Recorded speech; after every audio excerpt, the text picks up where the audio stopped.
We don't hear you, Paula. Microphone. Hello, good evening. Welcome to our webinar. This is part of a series of webinars Eams is giving, and this one is about improving patient safety.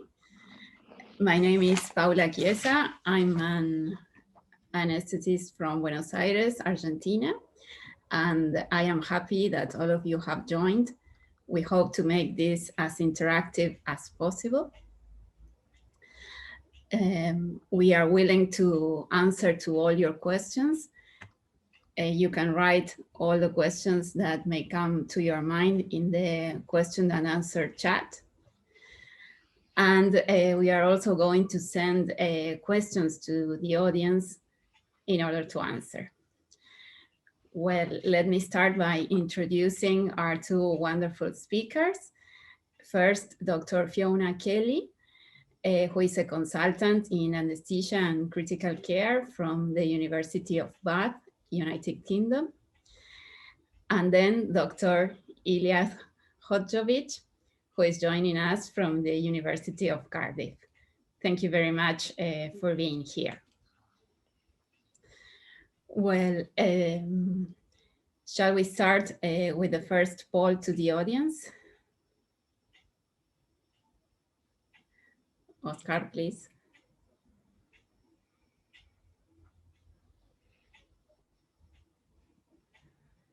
Please answer. It's a simple question. Does your institution have a guide to minimize human errors?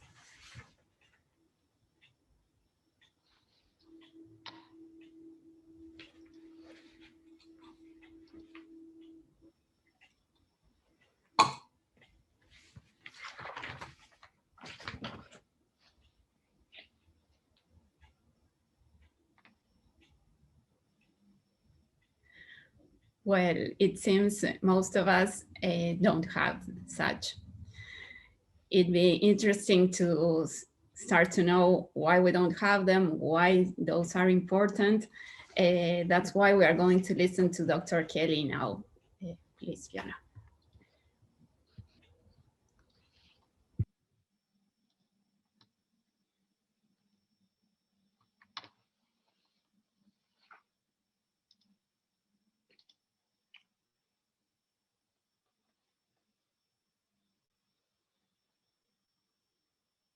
We can see you, Kelly. Yeah, can you hear me, Paula? Yes? Perfect. Yes, I can. Perfect. Yes. Lovely. Okay. Good evening, Paula. Hello, everyone. Thank you very much for inviting me. My name's Fiona Kelly. I'm a consultant in anaesthesia and intensive care medicine here in Bath in the UK. And I'd like to talk about human factors and airway management this evening. So just to say, first of all, I've got no conflict of interest.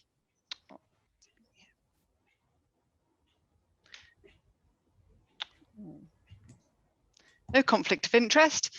So I thought I would start off by running through a few definitions and then look at the components of human factors in airway management before moving on to how they play a role in emerging airway emergencies.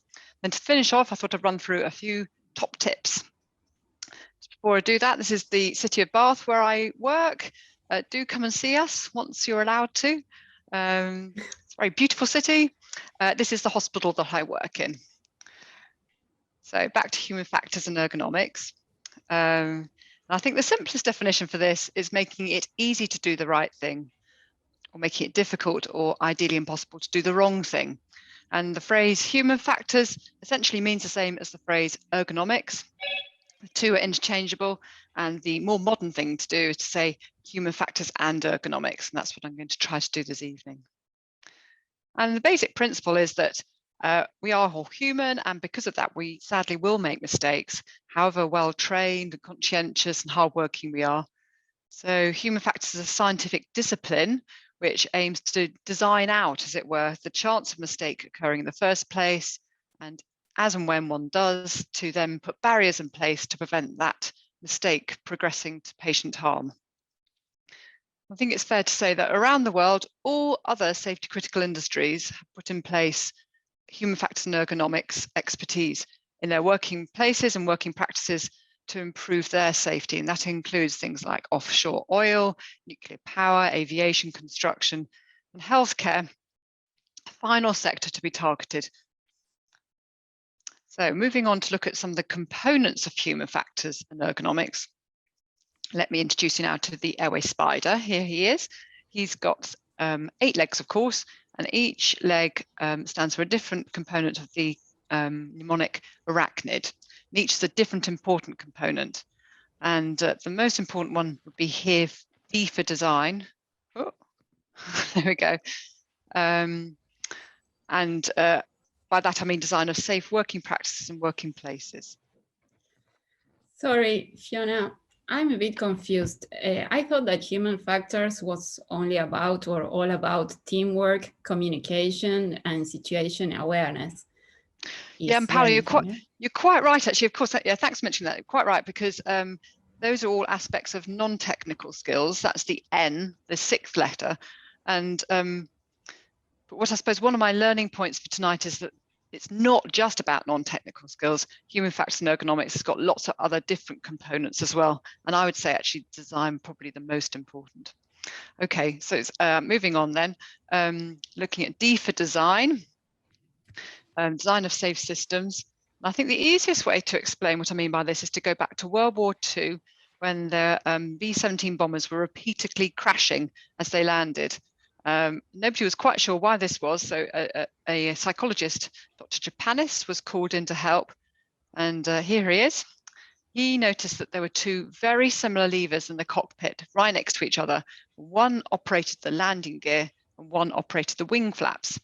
And he postulated that tired, and importantly tired and stressed pilots were getting muddled up between the 2 levers, and when they thought they were putting down the landing gear, they were in fact only adjusting the wing flaps. So he made some changes to the cockpit levers just down here, and he put a wheel on the landing gear. Oh, my mouse has moved. On the landing gear lever, and he put a triangle on the handle of the flap lever. So that meant that just by touch alone, the pilots could identify them as being different. And that solved the problem. There were no more crashes following his changes. And this type of ergonomic-centered design is used in aircraft all around the world to this very day. Great. And is it possible that we apply those design ideas to airway management? Yeah, for sure, Paola. Yes. So I think a good example is this one here. This is the older style anaesthetic machines that you might remember, and with the oxygen rotameter always being on the left, being larger than the other 2, and it stands proud, and it's got these ridgy bits here. Of course, it's something that's been lost with the more modern anaesthetic machines. There it is. I think we can use this when we design our working environment. So I always quite like to put the video laryngoscope screen on the opposite side of the bed to the anaesthetic assistant. These are pre-COVID photographs, of course. And this means that here's Karen, my colleagues. She can see when laryngoscopy is difficult. She can anticipate the next step, pass equipment accordingly. She can apply cricoid pressure and adjust it if needed. It empowers her to call for help if she can see that things are difficult. I know Liaz is going to be going through this later, but when doing an awake tracheal intubation, this is another example. Thank you to Mock Stacey for this slide. And if you align yourself and the patient and the bronchoscopy screen all within one line of sight, it makes it easier for you.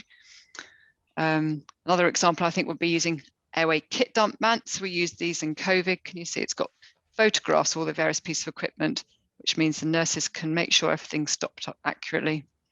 And standardization, that's an important part of design. So meaning that all airway trolleys around the hospital will have an A, B, C, D drawer front and the equipment inside, and indeed around the country, hopefully.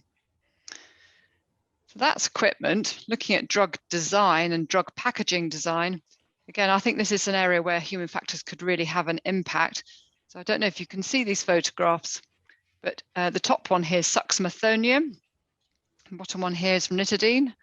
There's another photograph here. This again is suxamethonium, this one alfentanil. And I think it's scary how 2 such different drugs can look so similar, and how the same drug can look so different in different hospitals.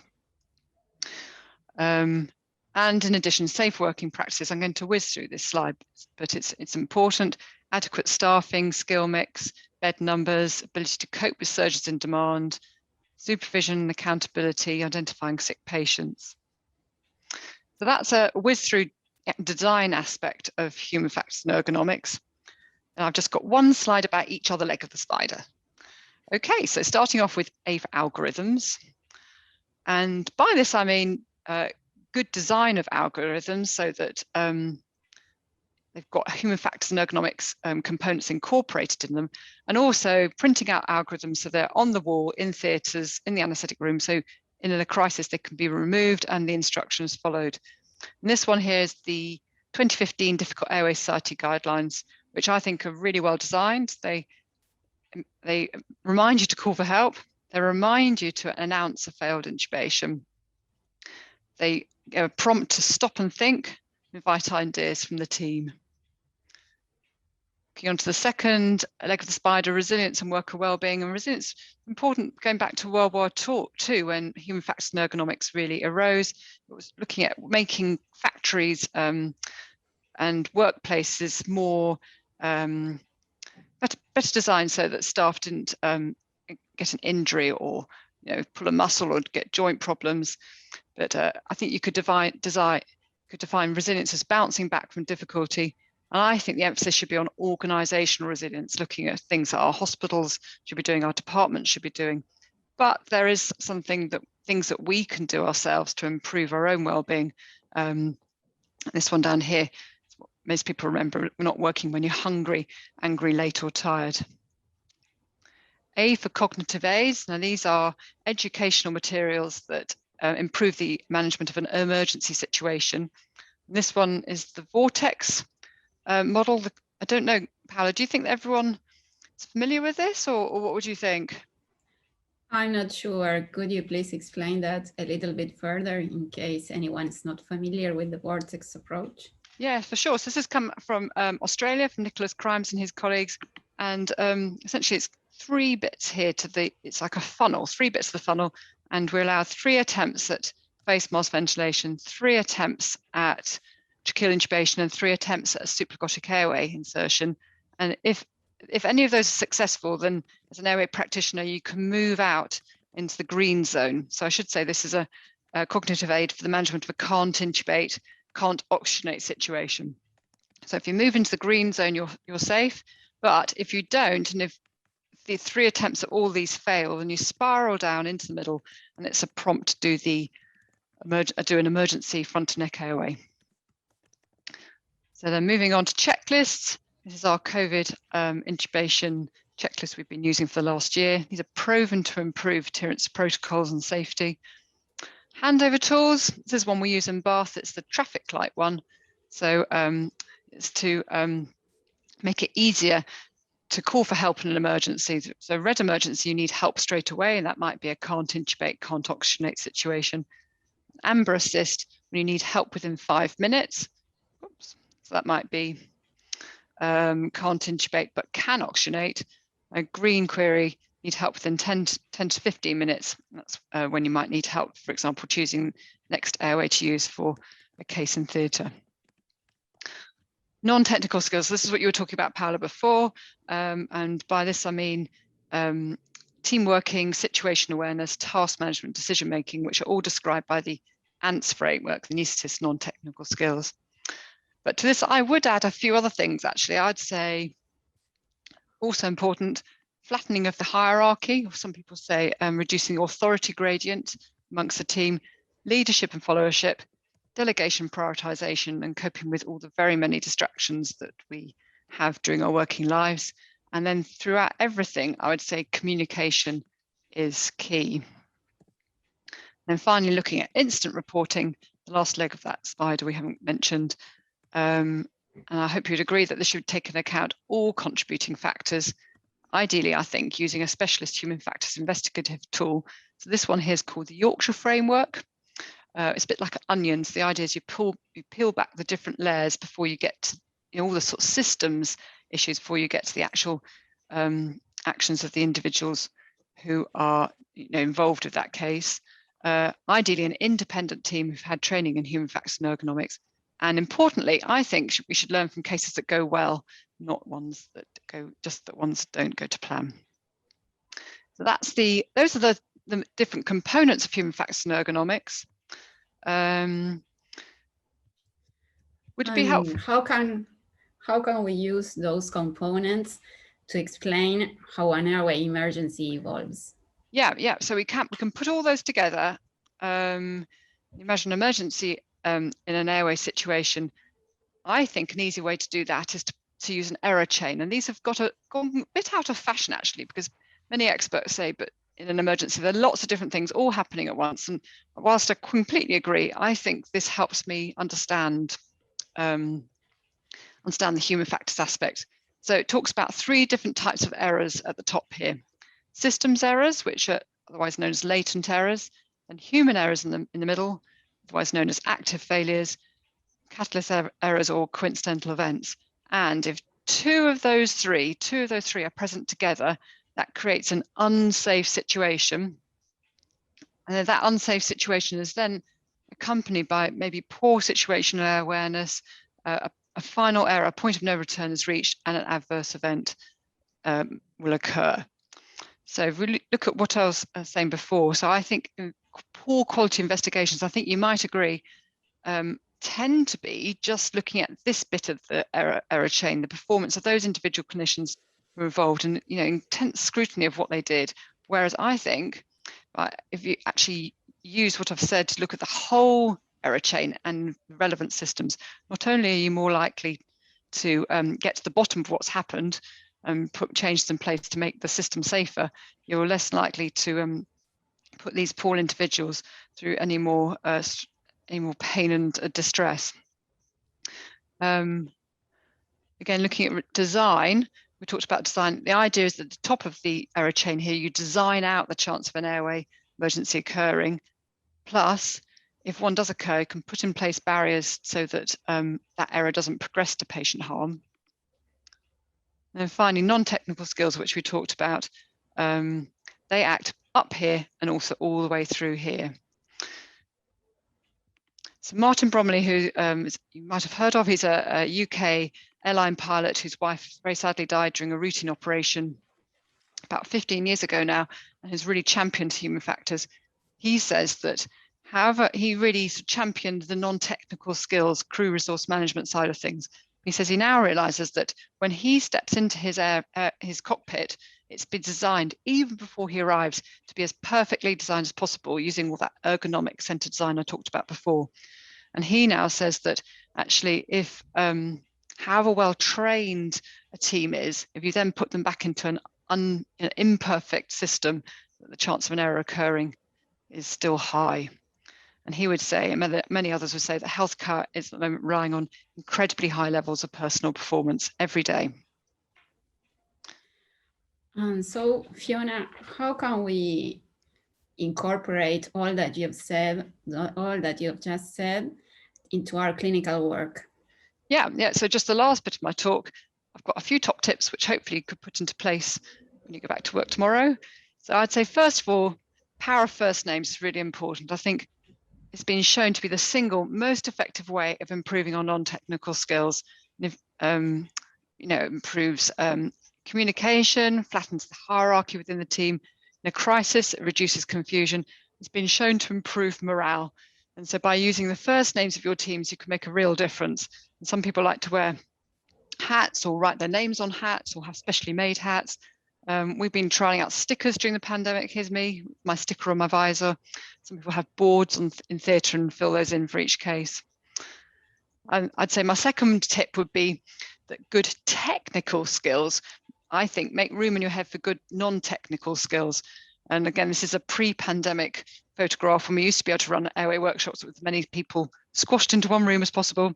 And sometimes taking training to the staff against the pre-pandemic one. We've tried very hard to adjust training, as I'm sure you all have, for the pandemic conditions, but it's hard, but I think it's worth it. And my third tip, if you find yourself in a crisis, and indeed I was on intensive care Monday night and very prolonged cardiac arrest, a few things you can do to help that go more smoothly. announce a critical incident. This is a can't intubate, can't oxygenate situation, so that everyone knows. Nominate a leader. That leader maybe stand at the end of the bed or away from the patient, maybe next to the door, right away. Put your hands behind your back. One of my colleagues says, take off your gloves, although maybe in the pandemic, maybe that's not such a good idea. Start a timer, say the time out loud just to maintain your situational awareness. Ask one team member to write down events. Evaluate out loud regularly, invite ideas from the team. They might have suggestions you haven't thought of. And use closed loop communication. So Paola, that would be, I'd say, Paola, please can you get the difficult intubation trolley for me? And you'd say, Fiona, I'm going to get the difficult airway trolley. And then when you come back with it, you say, Fiona, I've got the difficult airway trolley. So in summary, human factors and ergonomics, I've said, making it easy to do the right thing, difficult to do the wrong thing. We've talked about the different components of human factors and ergonomics, looking at the airway spider as a mnemonic. Looked at how that might be used to explain how an airway emergency might occur, and finished off with 3 top tips. Thank you very much. Any questions?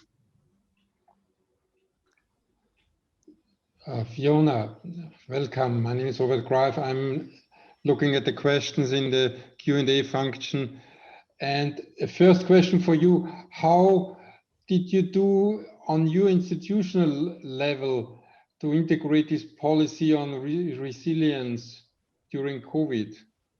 Oh yeah, that was a good question. So, well, I think it's fair to say that 80 to 90% of resilience and worker wellbeing is designing good working practices and good working environments. So we tried really hard to expand our intensive care units, giving as good a care on all the escalation units as on our usual units, ensuring good PPE, things like taking adequate breaks, water fountains and water coolers at regular places and all that side of things. And in addition, then we had a whole well-being team put in place. We're very lucky we have something called trauma risk management in Bath, which is a peer support tool. So that was very useful. I think that's probably a talk in itself. happy to go on, but maybe we should maybe we could talk about that at the end of this time. Only a quick other question. Somebody asking how can you flatten the hierarchy?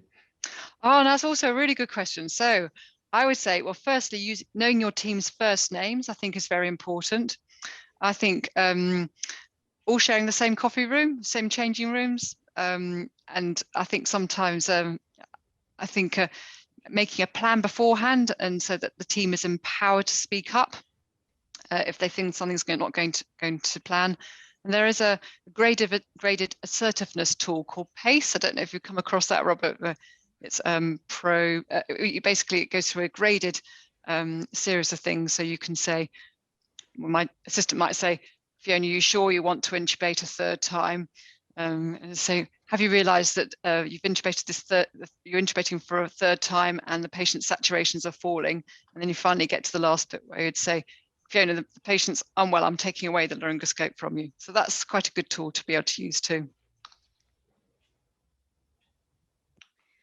Fiona, one last question for you. Could you please present a case that shows how the components of the airway spider are important? Yeah, I think we've got a bit of time. I can go through that in a couple of minutes. Yeah, I was at work. Yes. I've got a case from last week, actually. Again, in one of my intensive care weeks. I can quickly run through. I've had the permission from the gentleman. So a 51-year-old gentleman who was admitted to our hospital last week. He'd had a base of tongue tumour diagnosed at quite a late stage last October and had a course of radiotherapy. And he came into hospital with quite bad hemoptysis. Then last Wednesday, we had, in the afternoon, 2 o'clock, we had cardiac arrest call to the day surgery ward, actually. And my junior doctor went running up to find a patient there coughing copious quantities of blood. And essentially, he was having a life-threatening bleed. His airway was in danger of becoming very compromised very quickly. He was still conscious and talking in yes/no answers at the time. And the team of the ward had already activated a major hemorrhage alert.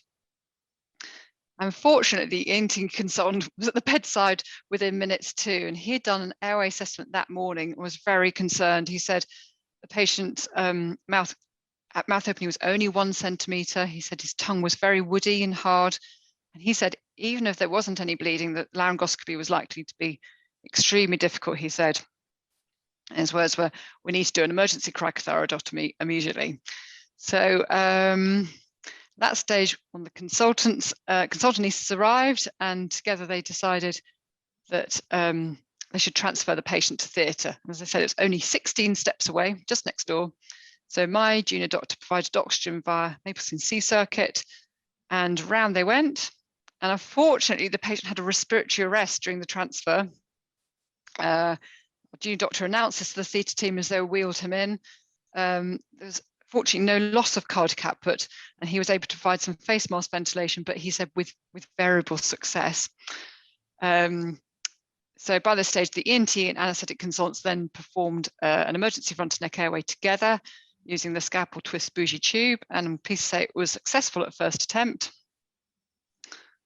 And then after everyone calmed down a bit, they then performed a formal tracheostomy after that. Once the patient was stable, he was taken around to the CT scan, and unfortunately the tumour had regressed in size compared to his previous scan, but unfortunately it had invaded the external carotid artery, and I'm sure that was the reason for the life-threatening bleed. So he returned to theatre, the surgeons tied off his external carotid artery, packed the supraglottic area, and he came down to intensive care, where I looked after him in his post-operative course. So we sedated and ventilated him for 36 hours. Bleeding appeared to have stopped. So the packs were removed 2 days later, and the bleeding had stopped. And then we lightened sedation, and I'm thrilled to say he was neurologically intact, which was a big relief for everyone. He actually went to the ward the day after that, so that was last Friday or Saturday, Friday. And I'm hoping he was due to go home today with his tracheostomy in, so a good ending to this story. So looking at the airway spider and how we could analyse that case. So I think lots of things went well. I was really pleased because we'd put in place these front of neck kit boxes, point of care boxes in all theatres and intensive care and ED. And so that was very useful because all the kit was there immediately and could be used straight away. So that's the D for design aspect there. There they go. So they just sit in the top of the trolley. I think really good non-technical skills, actually. I think the ENT surgeon made some very good decisions. I think there was good communication within the ward and the theatre, good teamwork between my two colleagues, and good leadership and followership. They followed the algorithms well, and actually went straight down to Plan D. No problems with transitioning. So I'll take my hat off to them for that. Big and brave decisions. Resilience and worker well-being. Again, I was really thrilled to see that the consultant and the sister who were out on the ward both came down to see how my junior doctor was, and they went back to the day surgery ward and made sure the staff there were all right. A list of staff was written down, and I mentioned this trauma risk management scheme we have. So a TRIM referral was made. And then just to mention, again, good technical skills. We do have very regular front and neck training in all our workshops, and I think that played a part. And then just my last slide, looking at things that could have been improved. So I mentioned we had these front of neck boxes in theatres, and whilst all the theatre staff and anaesthetic staff knew what they were, the poor ENT surgeon had never seen one before. So I think he was initially slightly horrified that it was an ice cream box that had been given to him and not a scalpel as he'd asked. And my colleagues said that one of the big problems was non-technical skills was crowd control. They said there were possibly 50 people on the ward. It was really noisy, and even when they went into theatre, still lots of people all came to see what was going on. And my colleague Stuart said that the concept of a sterile cockpit where everyone's quiet during a difficult task like that would have really made things easier. So any questions about my case?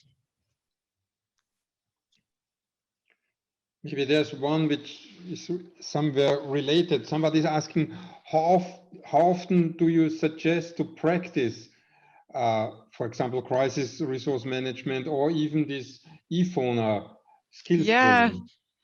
I don't know what I'd be interested to see what you all think about that. In my hospital, we have mandatory airway training, but it's every 3 years, and that includes front of neck airway.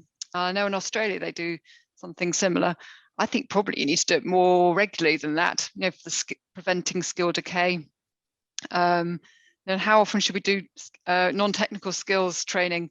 Well, I think it's not a regular part of our work in our hospital. I know in Liverpool they have 1 day a month where the whole team cancel the theatre list and they all do simulation training, but that's not something we have in our hospital, and I wish we did. What does everyone else think? What do you think, Robert? No, but we know that, for example, technical skills decay if you're not using them in between 3 to 6 months. So airway training every 3 years is far away. So what we try in the hospital, which we also cannot achieve with all our anesthesiologists, to have at least once a year e-sauna training. And I think we will see if we can. I think, as I say, it's once every 3 years to be mandatory. Many people come we have a workshop every 6 months or so. So many people do come twice a year, but the more the better, I would say. Yeah. There's another question asking, how can we encourage non-anesthesiologists, non-anesthesia trained people in helping the anesthetist? Which is a little bit in your case, a lot of people there.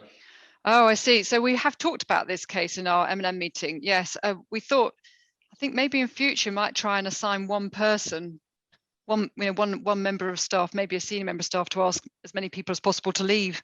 It's difficult though, isn't it? But you can imagine a case like that's happening and everyone wants to come and watch. But I think the noise actually was quite distracting. And then it's difficult then to get pieces of equipment, and because they're just too many people. Yeah, it was. I think we might have to practice that in a simulation scenario and try and manage that. Has anyone got any suggestions for there? There's a nice suggestion from the audience. Good non-technical skills can be practiced daily with routine cases. I love that. Yeah, I couldn't agree more. Yeah, absolutely. There we go. That's every day. Yeah, one way would be before a case a short briefing, and afterwards really a clinical debriefing, and then you can address what went good and what could be improved. That's perfect. Really good. Yeah. Okay. Well, thank you very much, Fiona, for sharing your presentation and your work with us. There are more questions, but I'm afraid we need to move on to the second part of our webinar, in which Dr. Hodjovic is going to surprise us with awake intubation. But first, can we please show the second poll to the audience? A question. Are you performing awake intubations on a regular basis? Please answer yes or no.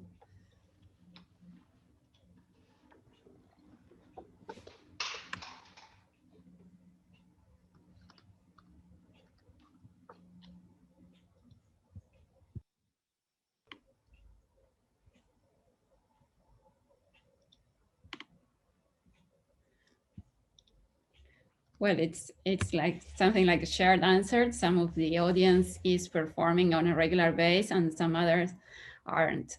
So please, Ilya, can you show us your work? Thank you very much, Paula. Thank you, Paula and Tino and Eams for inviting me to be part of this. This is fantastic. I'm just going to do screen share, and I'll tell you what my plan is. Here we are. My plan would be really to start with showing you a 7 minutes pre-recorded video on awake video laryngoscope guided intubation. I will add some comments and perhaps add to the video, but it's short and to the point. And then hopefully we will have time for some discussion afterwards.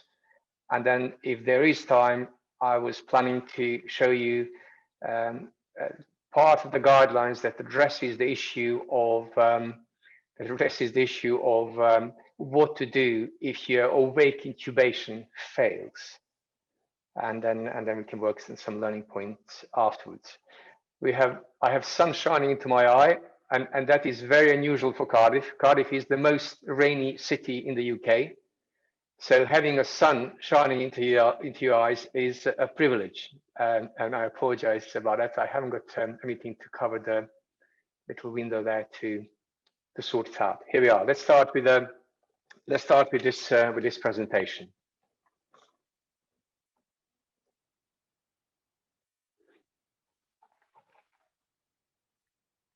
I'm just going to emphasize in here that these headings are taken from the awake tracheal intubation guidelines from DAS and have been published in anesthesia, and a copy of which is supplied to the participants by the organizers.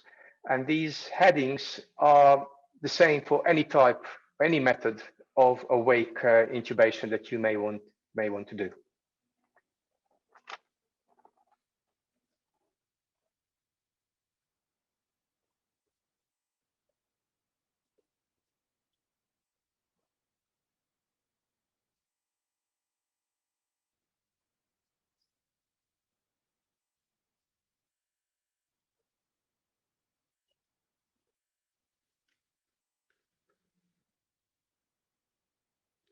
Of course, needless to say, having full monitoring on is a very wise move.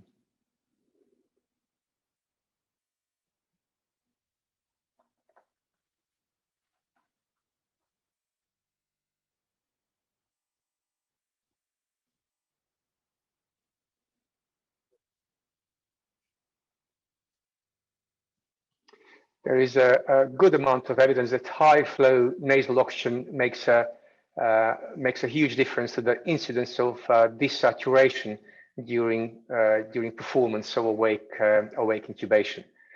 So if you have one of these devices, use it. The low flow nasal oxygen has got incidence of desaturation between 12 and 16%, and that drops down to around 1% if you use one of these devices.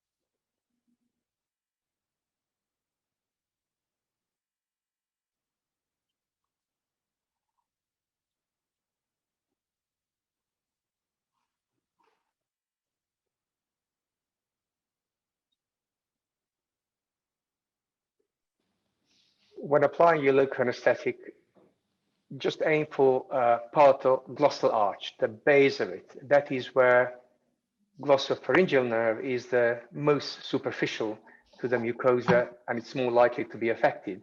So it's a good idea to try and do that. Once you hit the glossopharyngeal nerve, you will have a numbness of the oropharynx, complete dense numbness. The second tip perhaps is apply your topical anesthetic during inspiration, and you notice that each time I have been given local anesthetic, I cough a bit, and that is always desirable. It just indicates that the atomized local anesthetic has been inhaled and has produced some of the anesthetic, some of the anesthesia of the glottis and trachea. The other tip that may help is having the nozzle away from the mucosa as much as you can, as much as the oral cavity allows you to, and that would put you in a very good position to spray the larger surface of the mucosa. I think topicalizing is really key part, or one of the really important components of you being successful doing your awake intubation. And for that, I'm just going to re-emphasize some of the points. I'm going to just briefly stop sharing the screen here, and then share again, and then I'm just going to jump to this part here and just share with you this again. So in the video, it was mentioned that maximum dose you can give is 9 milligrams per kilogram, but actually it's very rare that you have to reach that. Most of the time you reach up to 2/3 of that dose. Remember, that dose is for lean body weight, not for the full body weight. And that has to be kept in mind. The guidelines suggest you use 10% xylocaine, highly concentrated local anesthetic, and you be generous with it. You apply 20 to 30 sprays, aiming at that part of the glossal arch, aiming at that glossopharyngeal nerve, and that is sort of base of this. Of course, most patients would not be able to open their mouth this much, but if you aim in that direction and try keep the nozzle away, you may hit glossopharyngeal nerve. The other mention was during inspiration, and it's not always easy to do, and some patients may not be able to tolerate that easily 10% xylocaine, but you may want to replace that or change it for maybe a lower concentration. So 2% lidocaine, again applied during inspiration, may be used to top up your local anesthetic. And this is just to illustrate that further away your nozzle is from the mucosa, larger the surface of the mucosa it affects. So if this is touching the mucosa, you're going to be affecting very, very tiny part of the oral cavity mucosa. So keeping that in mind is likely to help you anesthetize more effectively with this atomizing devices. And just to mention that for those who are considering awake flexible fiber optic intubation, to use the cofenalcaine, sorry, for anesthetizing nasal mucosa. Okay, I'm just gonna get out of this now and then stop share this and go back to sharing my little video. Here we are.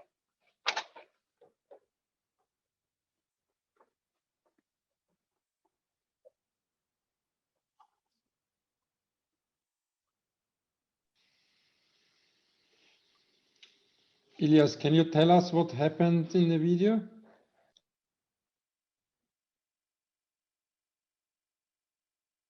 Sorry, so this is the part where really I don't know which part are you referring to when you say what happened.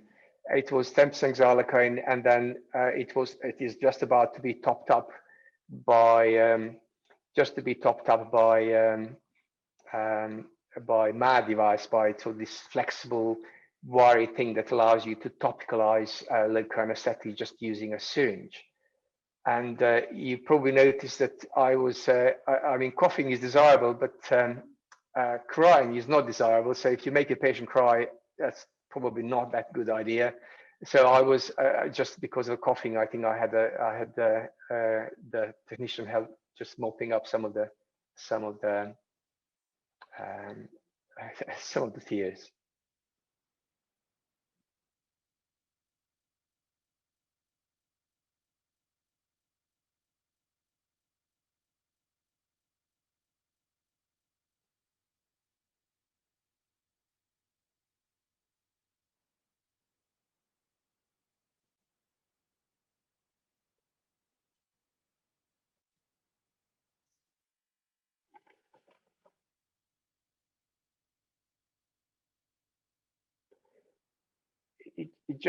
It very much depends as to what how used you are to this process of this sequence of topicalizing the airway, and you try really hard to keep to that and have your rhythm done, and you'll be surprised that you don't need topical anesthetic to be squirted and then you have to wait within 30 seconds.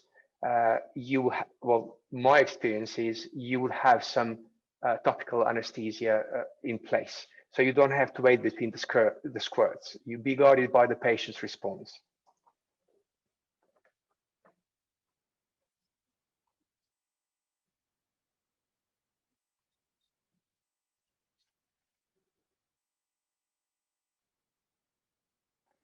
Testing can be done with a Janke sucker or spatula. Janke sucker is a good idea, providing you don't apply full suction to it, but try and apply gentle suction. Try not to traumatize mucosa and make the patient bleed, and that will make it very much harder later on.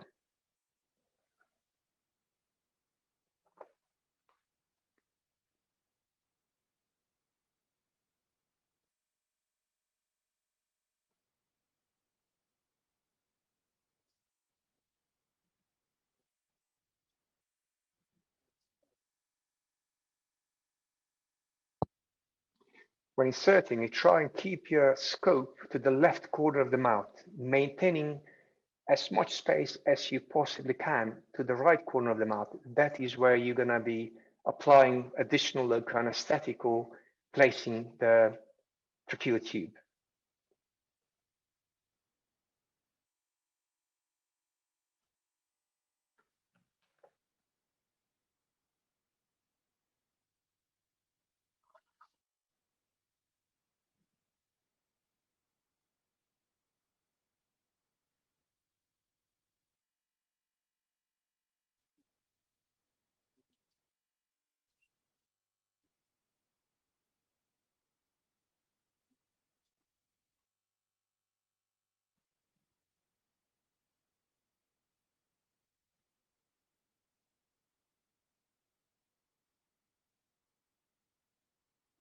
You can see a bit of struggle here, and you just adjusting the position of the tip of the MA device.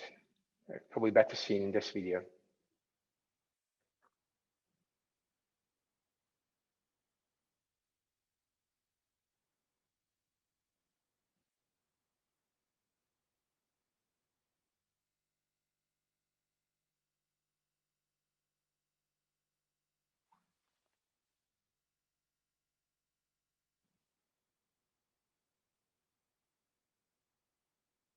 You would very rarely need to come out with a video laryngoscope while you're doing this when the patient is coughing.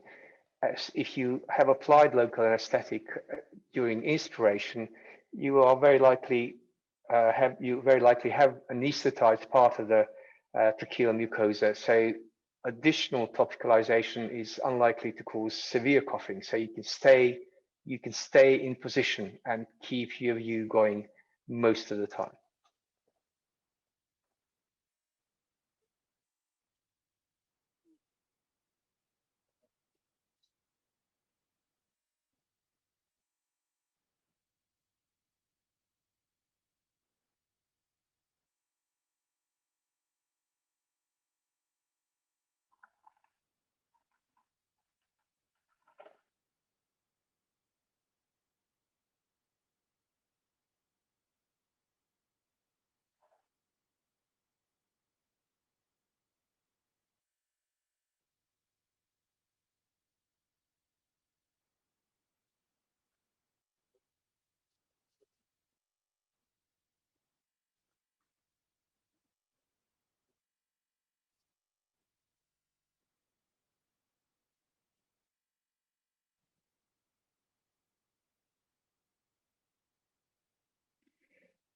Just so that is the end of it, and then 2-point confirmation is now in the guidelines, and it's a very sensible way of dealing with this situation, rather than maybe inducing anesthetic and realizing that your airway is not secure. And it has happened to me once when I accidentally pulled the tube out while I was trying to connect the breathing system to the tube. So having 2-point check before you induce the local anesthetic is a very sensible idea. Can I just add one more thing? 2 anesthetic consultant colleagues who helped me with this video are Muthu Marimuthu and Francis Subash, and I would just like to take this opportunity to thank them for that. Here we are. I'm going to stop sharing now. That's what I call a silent cockpit. Ilias, there are quite a lot of questions about sedation. Do you have additional sedation, dexmedetomidine, remifentanil, or what's your opinion on this?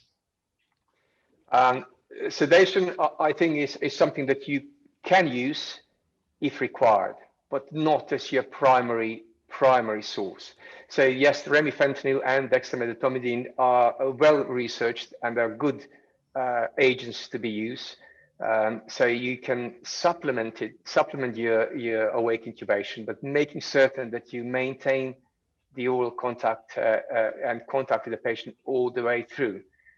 One way of doing it, if you're asking your patient to, if the patient is cooperative enough to insert the video laryngoscope, that will certainly test your level of sedation.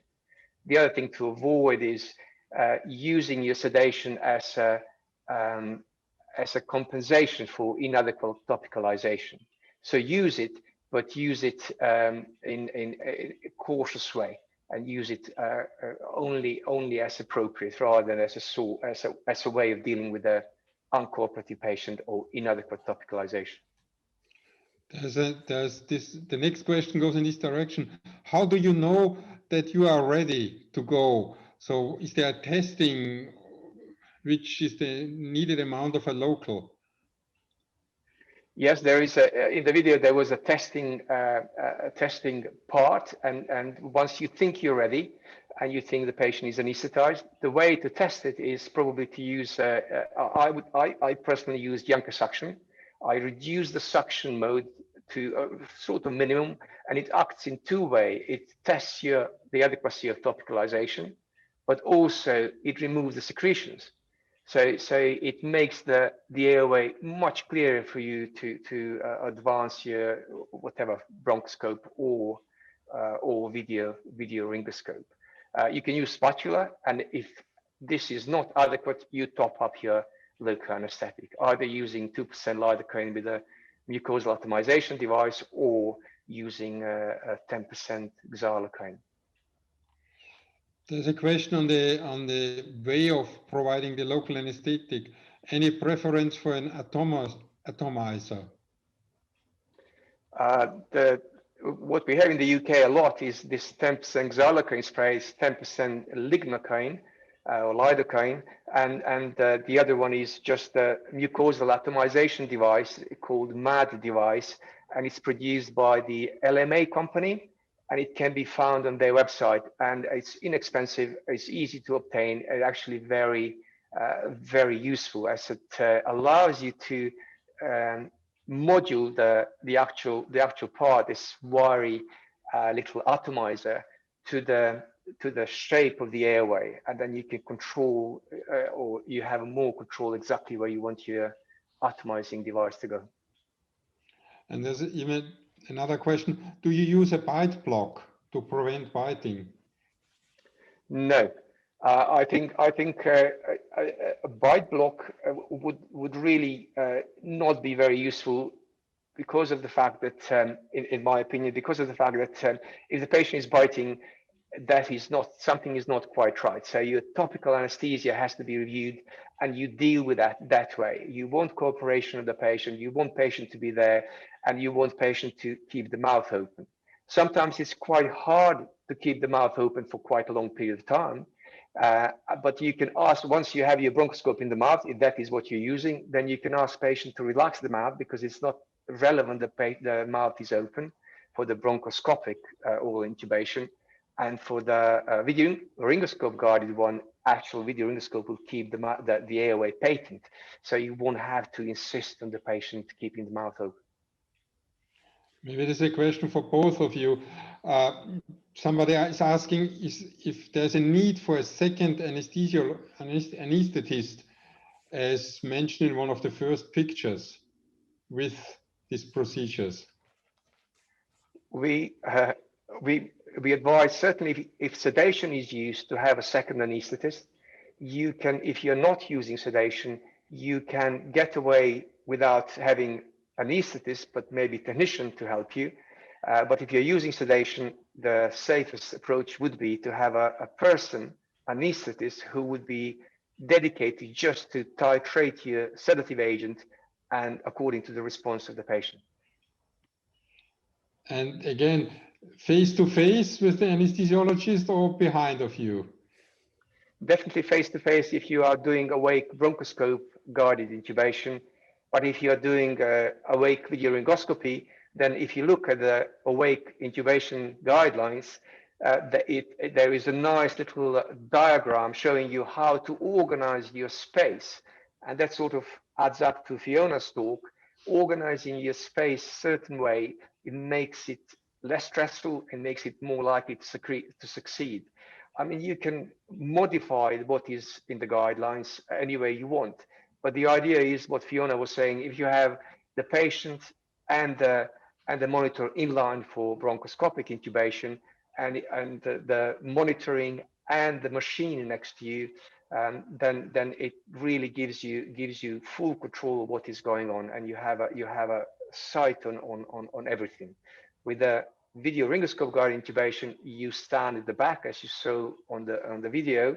You can still communicate with the patient, and the patient is sat up, propped, rather than lying flat in the back.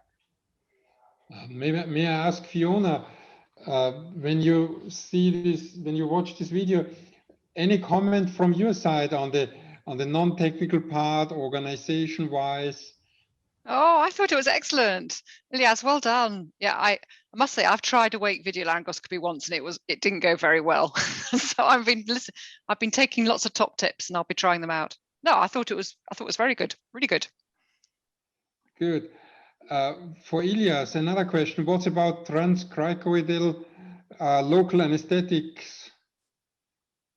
I think giving transcricoid injection has its place, and it can be very useful way of anesthetizing below the vocal cords. However, there is no evidence to support one method of administering over the others, and it is slightly invasive. In my practice, if I'm doing transcricoid injection, I would place a little cannula, so usually 22 gauge blue Ventolin, with it and leave it there. So that would be my guide if I lose the airway and have to do emergency frontal neck access. I will have a guide where to go.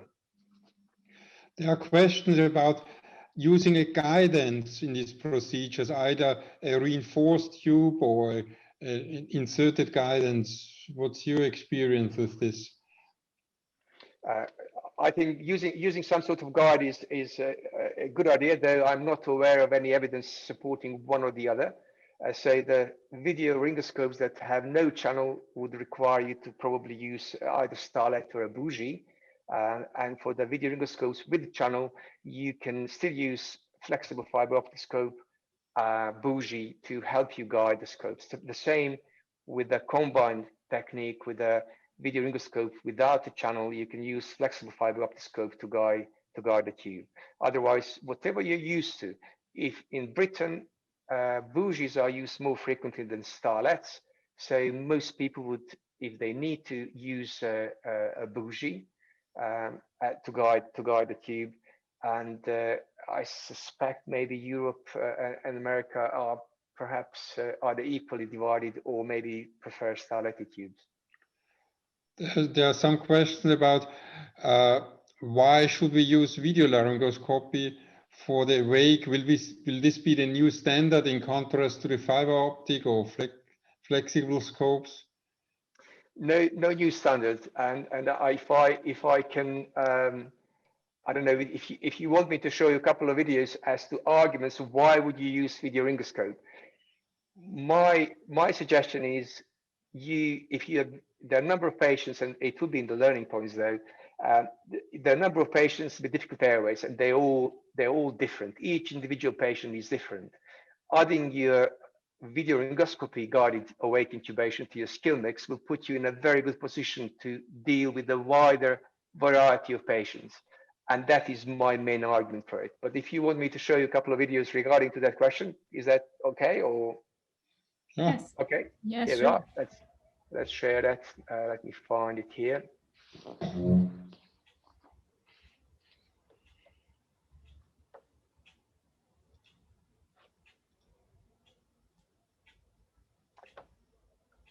Here we are. This lists a couple of, or three reasons why do I think video laryngoscopes have a very good, are well placed to assist you in dealing with a difficult airway. One that is often neglected is the fact that we use video endoscopes. Most of us use them in our everyday practice. And for that reason, we are more familiar with handling it. We are more versatile in doing it. That is what we use almost all the time. In some countries, not maybe as frequently, certainly in the UK, and with the COVID, use of video endoscope has gone up significantly, and people are more familiar with it. The other possible reason why you would want to, let me just see if this is going to work. Yes, there are a number of design-related advantages. Video endoscopes are rigid, and we are used to the rigid devices. We also, by placing in the mouth, we create an airway. By creating an airway, you allow yourself to remove the secretions or anything that is obstructing your airway under direct view. Not the case with flexible fiber optic scope. So in the situations where there is a lot of secretions, awake video endoscopy guided intubation is more likely to give you success. The other one is applying local anesthetic to the airway further down to the glottis and trachea with a flexible fiber optic scope is done through the most of the time through the suction channel, and that is non-atomized local anesthetic. With video endoscope, you will be able to apply atomized local anesthetic and direct you exactly where you want it to go. The other advantage that is quite important is you can see the tube passing the vocal cords. You can witness that tube passing between the vocal cords in trachea. You can't quite do that if you're doing awake intubation with a flexible fiber optic scope, as you're railroading the tube over scope, and resistance that you feel during railroading, most of us just press a bit harder, and that sometimes may cause injury and bleeding, especially in patients with tumors. And the last argument is this device gives you a fixed view, so you're aware of the landmarks all the time. You don't have to search for them with your flexible fiber optic scope. The other thing that happens with flexible fiber, oops, sorry there.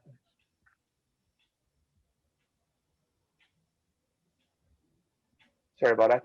What I want to say with this slide is really when you advance fiber optic scope towards your target, very often what happens, you actually lose the view, lose the landmarks. That's not the case with the video endoscope. It puts you in a really good position to do it.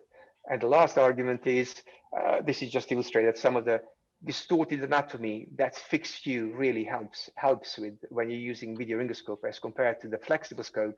When you advance it, you lose the sight of the landmarks. You can easily not quite hit a tumor that starts bleeding, and it will give you a hard time if you're trying to do it with your flexible scope. And the last argument is to do with the effectiveness. It is a very effective device, and this is in this Alhamaris and et al.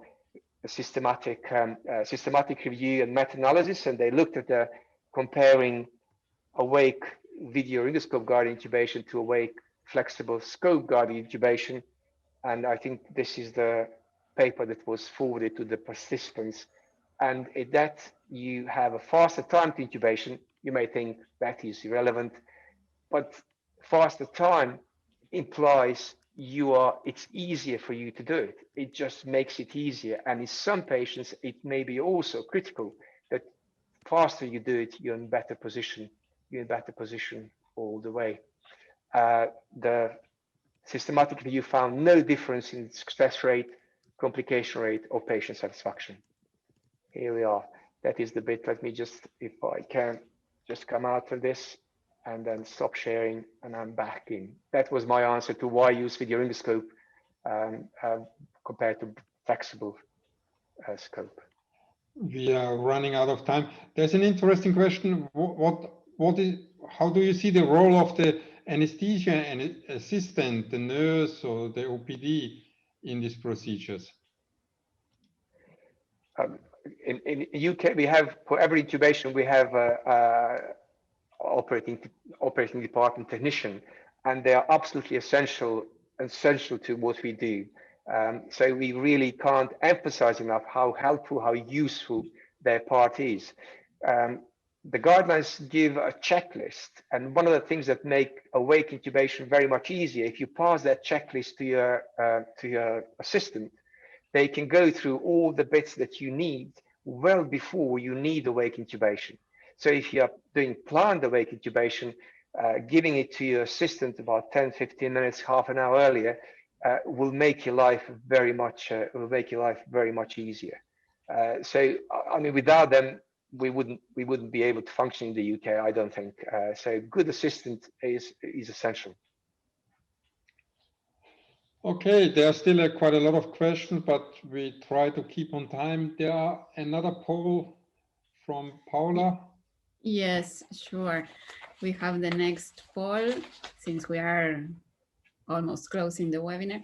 This webinar help you understand the importance of designing out, this is to say, avoiding human errors, yes or no?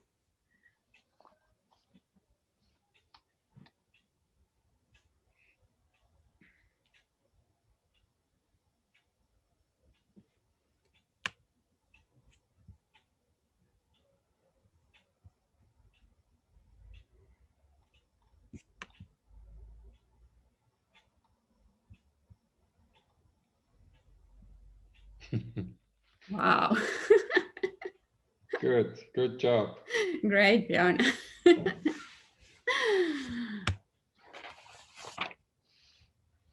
Well, is there a message you'd like everybody to remember? Some learning points or ideas to take home, wherever home might be? We are all at home. To take back to work. Fiona, we can't hear you.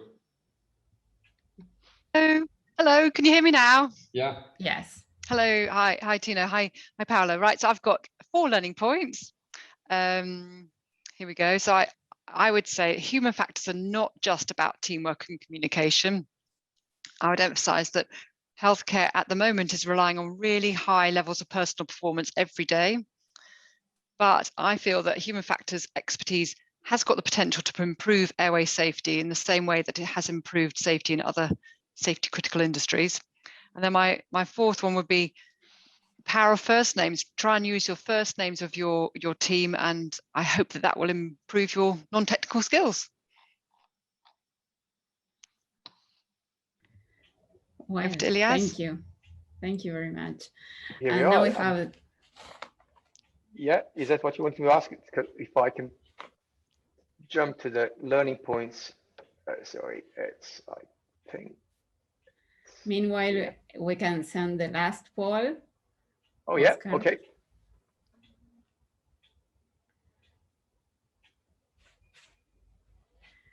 Will you carry out an awake intubation as shown in this webinar?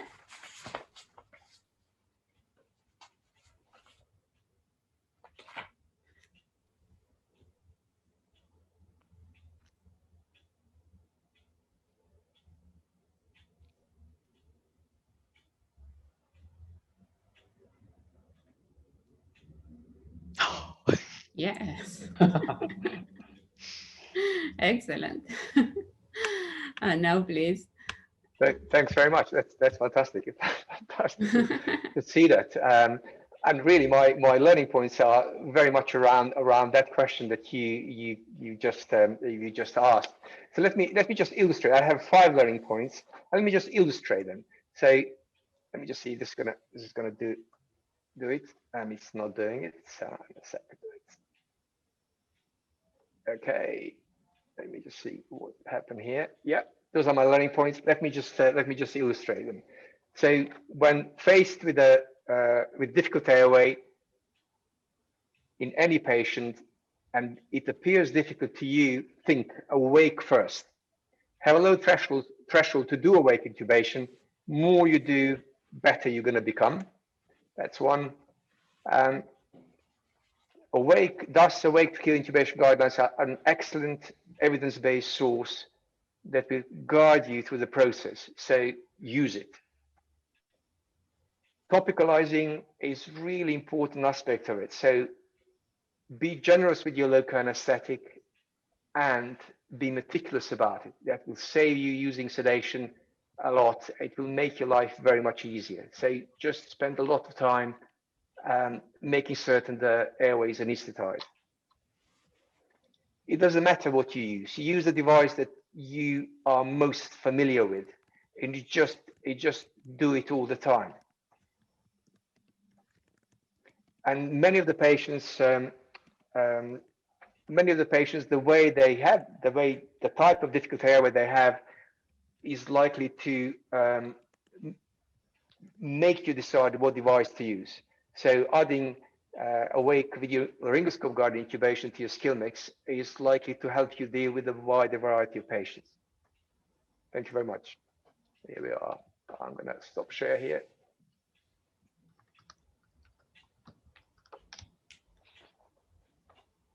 Well, thank you very much, Fiona and Ilias. It's been a lovely webinar. Thank you for sharing your time and expertise with us.